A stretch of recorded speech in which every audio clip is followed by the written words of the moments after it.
Thank you, Mr. Chairman. I really appreciate it. Mr. Hawkins, it's good to see you in Ohio and before this committee. I appreciated our work on civil asset forfeiture together when you were working in the Senate with my friend Senator Tim Scott. So thank you for that.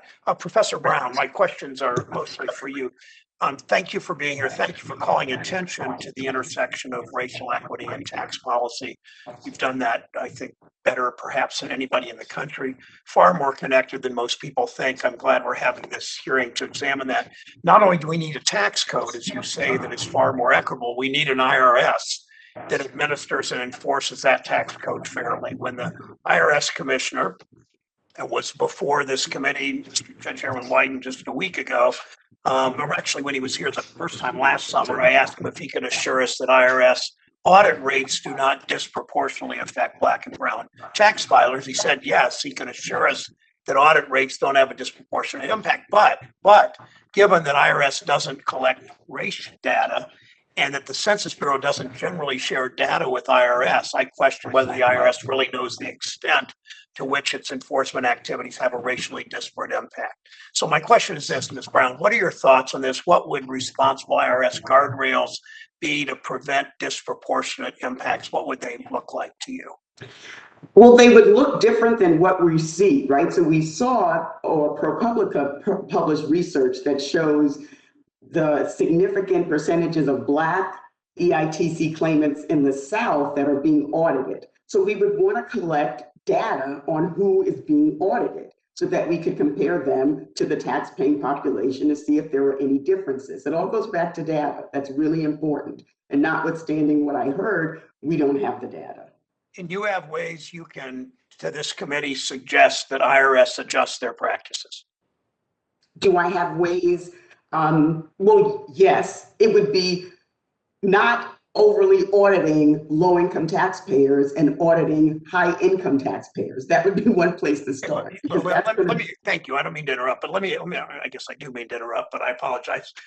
Let me build on that. One of the most important parts of the American Rescue Plan that Congress passed in March, which I remember after voting that day, sitting next to my friend Senator Casey on the Senate floor, saying this was the best professional day of my life because of what we did with child tax credit and earned income tax credit and all the things that Senator Casey did with children. But we expanded, as you know, unlike the enormous giveaways included in the 2017 tax law, overwhelmingly went to wealthy and white tax filers. EITC and the CT helped low-income whites and Blacks and brown tax filers, Asian tax filers, everybody. For example, the expansion of the CTC is estimated to cut Black poverty, you know this, by more than 50%, Hispanic poverty by almost that much. The same holds true for EITC in Ohio. 50,000 workers of color under 25 who can't get any EITC under current law will benefit from this expansion. So we talk much about CTC. We also, as the chairman does, talks about CTC. So should Congress, my question is this, and I think I know the answer, but it's how we do things. Should Congress make the child tax credit EITC permanent? Yes.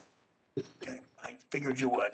Last thing, I want to ask the panel about the tax gap. Just a yes or no on this one.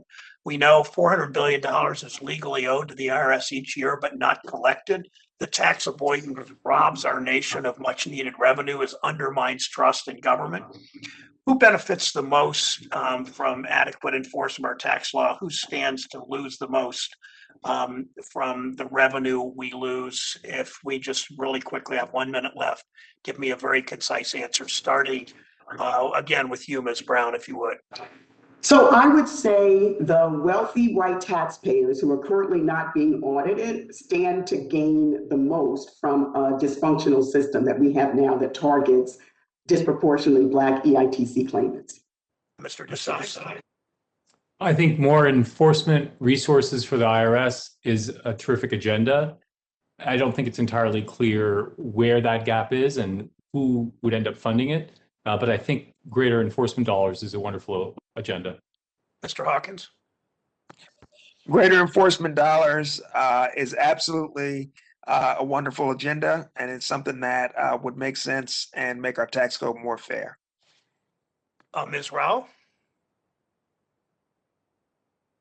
This is I'm not a tax expert, but certainly greater incentives for participation in as an investor certainly would increase the representation that's seen in venture capital. Thank you all for your conciseness. Mr. Chairman, thank you for the time. Thank you, Senator Brown. Now, in order of appearance, Senator Bennett, Senator Lankford, and Senator Casey. I don't see Senator Bennett, so that would mean our next two would be Senator Lankford and then Senator Casey. Senator Lankford.